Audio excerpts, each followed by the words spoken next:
Recebendo mais uma vez uma pessoa muito especial para todos nós, um senador que faz a diferença, do PL do Rio Grande do Norte, aliás, o estado que recebe a Rota 22 nesta sexta e também neste sábado, com a presença confirmada do nosso presidente Bolsonaro. O nome dele é Rogério Marinho. Senador, uma honra poder conversar com o senhor novamente, senador.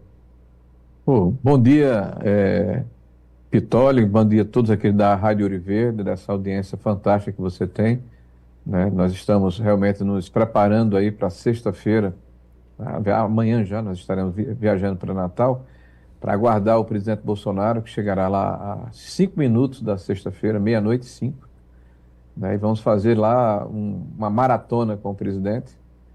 São quase 900 quilômetros que ele vai percorrer de veículo, o estado do Rio Grande do Norte, até chegar no dia seguinte, no sábado, a Fortaleza, quando pegará o voo de volta para Brasília. Ele realmente toda hora mostra essa vitalidade, essa vontade de abraçar o Brasil, essa disposição de quem caiu aqui.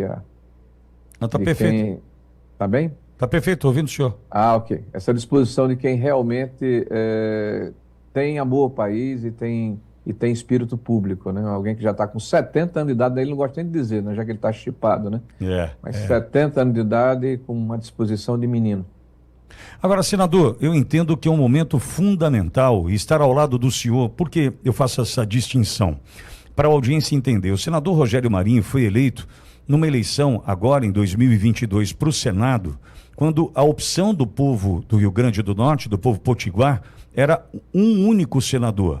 Era uma única escolha para o Senado, e esse homem foi o escolhido pelo povo potiguar para chegar à Câmara Alta, à Casa Alta, né, ao Senado, representando o seu povo, mostrando a força de Rogério Marinho no seu estado.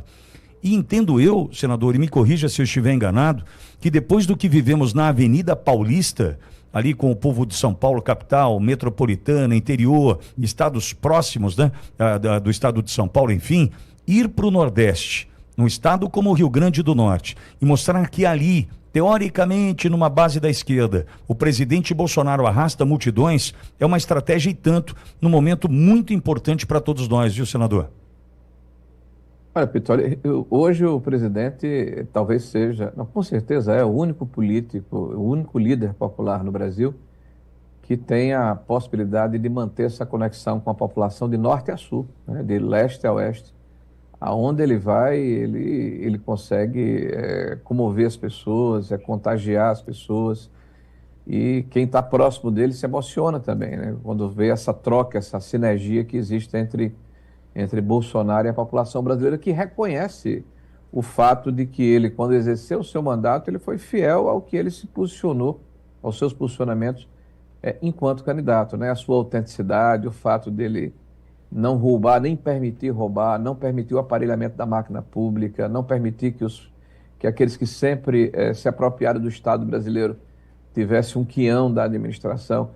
Então, o PT, por exemplo, estava com enorme crise da abstinência, né? Desde 2016 fora do governo. É por isso que eles estão tão acelerados para, com os mesmos métodos e com os mesmos personagens, né, levarem de volta o Brasil àquela bancarrota que nós vivemos, aquela crise moral, aquela catástrofe econômica de meados de 2015 e 2016, né, que foi a maior crise que o Brasil passou desde 1948, da forma descuidada com que o governo trata as contas públicas, né? E quem mora no Nordeste, Pitoli, é o cidadão mais conservador que existe no Brasil. Agora ele precisa ser informado de que o que nós defendemos enquanto partido, o PL, né, que defende os valores da família, que defende a vida como um valor sagrado, da sacralidade à vida, né, que defende a liberdade de expressão, a liberdade de opinião, que defende o livre empreendedorismo, que defende o direito da propriedade, né, que acredita que o Estado tem que servir a população e não se servir dele, né, que o Estado tem que ser eficiente, tem que ser um Estado enxuto, tem que ser um Estado na contramão do que é oferecido pelo PT, né, um Estado inchado, um Estado hipertrofiado, um cabide de empregos que tenta sugar o máximo de impostos da população brasileira, né? Nós propugnamos uma ação que é completamente diferente. Então, são valores que representam o sentimento da população brasileira de norte a sul do país. O Rio Grande do Norte, a exemplo dos demais estados do Nordeste, está acordando, né? Veja que a popularidade do atual presidente está se esvaindo, ele está literalmente caindo pelas tabelas, e por isso toda hora dobra apostas e mais ações populistas que só vão dificultar a situação da sociedade brasileira a médio e longo prazo. O presidente vai ser recebido com muito carinho. Nós estamos, assim, inclusive, preocupados, porque é muita gente querendo chegar próximo do presidente. Nós vamos fazer 4 eventos formais, mas ao longo do percurso o presidente gosta de parar, ou ele chama de parada inopinada, né? Então, eu acredito que vai ser um momento muito rico lá do Rio Grande do Norte de se reencontrar com o presidente que mais ajudou o estado do Rio Grande do Norte em toda a sua história. Sabe, senador, eu estive com o presidente Bolsonaro numa dessas missões, saindo de Pelotas até Passo Fundo, no Rio Grande do Sul. No momento ainda de campanha, reta final de campanha para prefeitos e vereadores em 2024, ali estivemos. E eu assisti cenas que eu jamais imaginei acompanhar com os meus próprios olhos de um presidente, de uma figura tão popular, tão carismática, pelas estradas do Rio Grande. E ali, às margens das estradas, famílias inteiras, né, ali com a bandeira do Brasil, e imediatamente com essas paradas não programadas que o senhor acabou de citar, o presidente Bolsonaro para, e toda a equipe parada, ele desce, abraçava uma família, as fotos, né, a conversa, né, o apoio, o incentivo da população que o abraça, mas mais do que isso, é uma troca de energia ali de quem de fato entende o seu papel como um líder político, que eu não consigo me lembrar nada. Vive eu não estava para assistir um líder político, né, que tem a força que o presidente Bolsonaro tem hoje, não é, senador? Olha, os movimentos populares, o que você falou, as pessoas têm que estar próximas para entender essa sinergia, essa troca, né? Essa conexão que o presidente Bolsonaro tem com a população brasileira. Emociona, porque é um reconhecimento. As pessoas se enxergam, no presidente Bolsonaro, veem alguém que é franco, que é honesto, que fala de uma forma direta, sem se preocupar, né, com a métrica da linguagem, ou com a circunstância, ou com a liturgia do processo. Ele fala o que realmente ele acredita e faz isso com muita propriedade, uma pessoa autêntica, né? Mas, assim, desde os movimentos da Direta Já, de 84, 85, 83, né, onde grandes movimentações populares ocorreram no país, eu adoro política, eu estudo isso com muito cuidado, eu acredito que a solução é a política. Não há na história do Brasil, não um movimento, mas alguém que tenha tido condição nos últimos 40, 50 anos, 60 anos, de ter essa capacidade de, com a sua fala, com a sua convocação, com o seu exemplo, fazer as movimentações populares que o Bolsonaro faz. Ele consegue fazer com que o sistema se una e tente desqualificá-lo de uma forma absolutamente organizada e orquestrada. Começam a fabricar pesquisas absolutamente desfocadas da realidade, falam a mesma linguagem, dizem, por exemplo, que a anistia é uma não pauta, mas é uma não pauta que pauta os grandes jornais e as grandes redes de comunicação praticamente todas as horas do dia para desqualificá-la, né? Esse é um presidente que passou 6 anos, 4 anos de mandato e 2 anos agora que terminou o mandato, sendo atacado diariamente pela mídia, mas graças a Deus, Pitoli, a gente vê que as redes sociais deram voz aos cidadãos, né? O cidadão brasileiro e o mundial acordou. Não é por acaso que há uma vontade tão grande de controlar as redes sociais, porque eles querem impor a narrativa de cima para baixo oficial. Ontem, por exemplo, o Alexandre de Moraes deu uma entrevista e disse que se houvesse o X, os nazistas teriam conquistado o mundo, né? Eu acho que ele não entendeu nada, né? Ele não aprendeu nada e não entendeu nada, né? Se houvesse o X, os nazistas teriam transformado o X no R, teriam feito um Ministério da Verdade e teriam imposto uma narrativa oficial, como se quer implantar, né, por esse governo do PT e alguns ministros do STF, querem impor a narrativa única à população brasileira.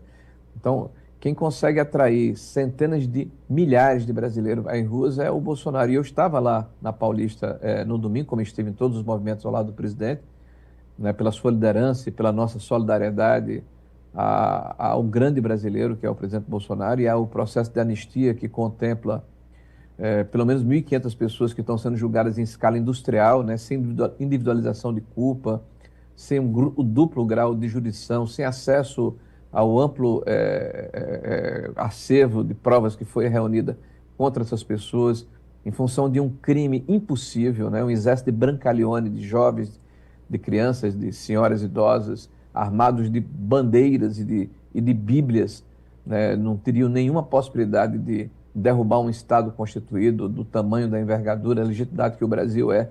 Então, essa narrativa não se põe de pé ao lado dos excessos, das injustiças que estão sendo perpetradas contra brasileiros que cometeram um crime de ter uma opinião diferente, de criticar o sistema eleitoral, de quererem defender as suas famílias, de quererem preservar, né, os seus valores, e por isso estão sofrendo a injustiça de um sistema que se armou para impedir que aquele que enfrentou o sistema, né, que desconcertou o sistema, que é o presidente Bolsonaro, volte a ser presidente da República. É uma pena que nesse processo eles tenham que levar de roldão tantos inocentes, né, tantas pessoas que estão hoje sendo censuradas, excluídas das redes sociais, presas, exiladas do país, pessoas que estão sendo, enfim, pressionadas a abrirem mão do seu protagonismo como cidadãos, né, tudo porque é necessário se retirar da vida pública o presidente Bolsonaro. Senador, agora nós falamos de arrastar multidões. Ao mesmo tempo, um presidente que consegue arregimentar, aglutinar lideranças políticas importantes. Qual é a leitura que o senhor fez do domingo passado, daquele encontro de 7 governadores, e só não foi, né, com 8, porque Cláudio Castro precisava estar no Rio, diante do momento que o Rio de Janeiro enfrentava em função das chuvas, a Celina Leão, vice do DF, que estava ali embaixo também do caminhão, enfim. O que a gente pode entender dessa força política demonstrada com a união desses governadores ali, senador? Olha, ali eu acho que foi uma espécie de demonstração clara de que a direita tem um líder, e o líder é Jair Messias Bolsonaro. Apesar de toda a campanha feita pela grande imprensa de tentar nos dividir, né, de tentar resolver o problema deles, né, porque eles estão incomodados com o fato de que Bolsonaro se mantém como candidato a presidente da República, e é uma força viva, é alguém que tem a capacidade de aglutinar lideranças e de comover a população e trazê-las para as ruas nesse gesto de indignação, de pacificação, de normalização democrática que significaria uma anistia política. Mas o fato dele trazer 7 governadores, mais o Cláudio Castro, que estava processando a questão das chuvas no Rio de Janeiro, mais a Celina Leão, do Distrito Federal, mais o Eduardo Riedel, de Mato Grosso do Sul, que endereçou uma carta a ele, no movimento, que não pôde ir porque estava recebendo uma delegação estrangeira no seu estado, naquele momento. Então, isso mostra que o Bolsonaro, candidato a presidente da República, terá a adesão, o comprometimento desse grande grupo político que vai da direita ao centro, né, mas que pensa no Brasil e que pretende retirá-lo das garras de quem está nos levando à destruição, né, que está destruindo tudo que foi feito de virtuoso, de bom, de diferente no país nos últimos 6 anos. Então, hoje é um grande movimento da população brasileira e que repercute nos seus líderes. Então, esse foi um momento de reafirmação dessa liderança. Ou seja, a direita ela tem um líder, e o líder é Jair Messias Bolsonaro. Senador, e uma outra questão, embora eu vá tratar da Câmara dos Deputados, mas entendo que o senhor pode contribuir com a análise do senhor, com relação a Hugo Mota. Entendo eu, e fiz uma leitura, de que é um momento de apoiá-lo, é um momento de tentar preservá-lo, para que a gente tenha a pauta da anistia colocada, né, com a evidência necessária para a sua aprovação, com a urgência necessária para a sua aprovação. Porque se o momento é de uma evidente perseguição, haja vista a visita da Polícia Federal ao endereço do pai do Hugo Mota no final da última semana, né, a mudança abrupta de comportamento pós-jantar na casa do ministro Alexandre de Moraes, nós temos uma missão a cumprir, que é a que o presidente Bolsonaro coloca de aprovação do PL da anistia. Qual é essa relação inicialmente com a Câmara, em especial com a sua presidência, e aprovada ali. Como será tratado esse PL no Senado, senador?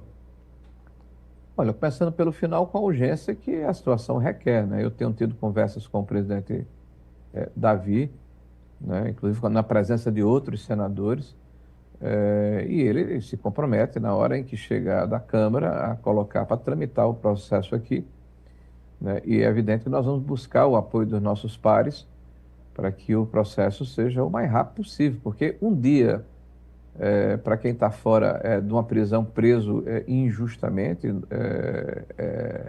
para quem está fora da prisão, não é muita coisa, mas para quem está preso injustamente longe do convívio dos seus familiares, é uma eternidade. Então, eu começando pelo fim, lhe respondendo, nós temos hoje uma interlocução muito boa com o Davi, e na hora em que isso passar na Câmara, nós vamos dar aqui o tratamento de agilidade também no Senado. Espero que dê tudo certo, né? Bom, em relação à Câmara, o Hugo é um deputado experiente, são 3 mandatos, hábil, né? Porque ele conseguiu ser apoiado tanto pelo PL como pelo PT, né? Se elegeu praticamente sem oposição, ele teve a capacidade de fazer essa articulação. E o compromisso dele, me parece que está mantido, que é o de que na hora em que a maioria da casa formalmente se posicionar, né, e contabilizar isso de que quer a votação, ele colocará em votação. Não acho que não haverá dificuldades.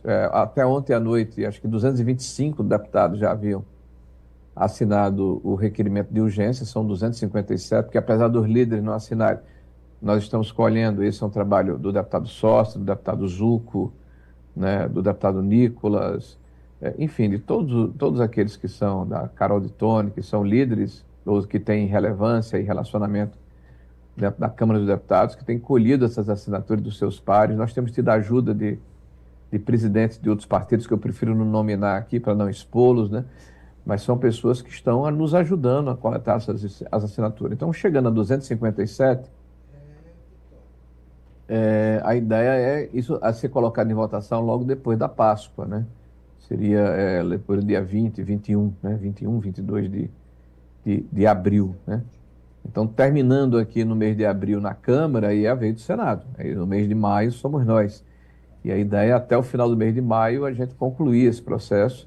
E veja, Pítola, a gente tem assistido aí algumas declarações absolutamente indesejáveis e descabidas de ministro do Supremo Tribunal Federal. Eu vi há pouco uma do ministro Gilmar Mendes, que eu respeito muito.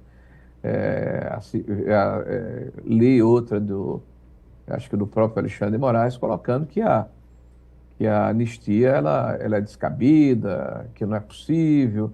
São declarações políticas de ministros que falam fora dos autos, num protagonismo que não condiz com a liturgia do cargo que eles ocupam. Os juízes têm que se limitar a falar nos autos.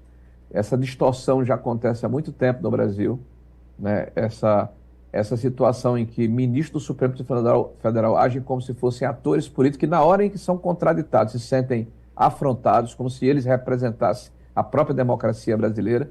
Então, se eles dão uma opinião a respeito de um tema, que é um tema que divide o Brasil, o outro lado que se sente incomodado fala, é um pouco mais contundente, ele diz: a democracia está em perigo, como se, a exemplo de Luís XIV, o Estado sou eu, né? Isso não é possível numa democracia, né? A gente precisa restabelecer essa liturgia, né, e essa separação entre os poderes. Então, cabe ao Congresso Nacional discutir a política, né, representar a população, fazer o embate democrático a respeito dos assuntos mais diversos, e a solução é a política. Cabe ao presidente da República executar a agenda que ele apresentou durante o processo eleitoral, né, isso é absolutamente natural. E cabe ao Judiciário decidir as querelas, os eventuais conflitos que a sociedade apresenta. Não cabe discutir a política, não cabe ficar dando opinião sobre processos que poderão ser julgados depois pelo próprio tribunal. Isso realmente desequilibra o processo e faz mal à democracia, né? E eles precisam entender isso, porque o que a gente quer dos tribunais é que haja esse respeito da sociedade às decisões judiciais, porque isso é a essência, é o pilar, é o que tem de mais importante na democracia, a sociedade respeitar as decisões dos poderes. E na hora em que representantes do judiciário ficam opinando de forma política a respeito de temas que não lhe dizem respeito e fora dos autos e de maneira antecipada, passam a imagem à população de descrédito, de parcialidade, de que a justiça tem lado, e a justiça tem que ser cega, a justiça tem que ter equilíbrio, a justiça tem que ser imparcial. Senador, eu já estou ansioso pelas imagens que virão do Rio Grande do Norte ao longo dos próximos dias. Tenha certeza disso, que estarei aqui na torcida pelo sucesso. Hoje pela manhã, conversa com o presidente, coloquei a Auriverde à disposição para eventual transmissão de qualquer evento. Pode contar conosco para a gente amplificar o que vai acontecer ali neste final de semana no teu estado querido, nosso estado do Rio Grande do Norte. Senador. Muito obrigado. Eu vou aproveitar aqui só 2 minutos para explicar à sua audiência o que é o Rota, né? O que a gente está fazendo lá em 2 minutos, muito rápido. Por favor, fique à vontade, senador. Né? Nós estamos, como secretário-geral do partido e com o apoio do presidente Bolsonaro, do presidente Valdemar, dos presidentes estaduais do partido, dos líderes do partido, no Senado, da Câmara, nós começamos um trabalho, e você é uma parte importante disso, Vitório. Inclusive nos ajudou como o mestre de cerimônia também lá no nosso evento de comunicação. Nós estamos trazendo para mais perto do partido esse enorme grupo de abnegados, de patriotas, de pessoas que amam o Brasil e que são influenciadores, são blogueiros, são formadores de opinião em cada recanto desse enorme e maravilhoso país que é o Brasil e que tem afinidade e propósito conosco. Então começamos um ciclo de 3 encontros. O primeiro foi em Brasília, outro agora em maio vai ser em Fortaleza, em setembro em São Paulo, de comunicação. Trouxemos inclusive as Big Tech, né?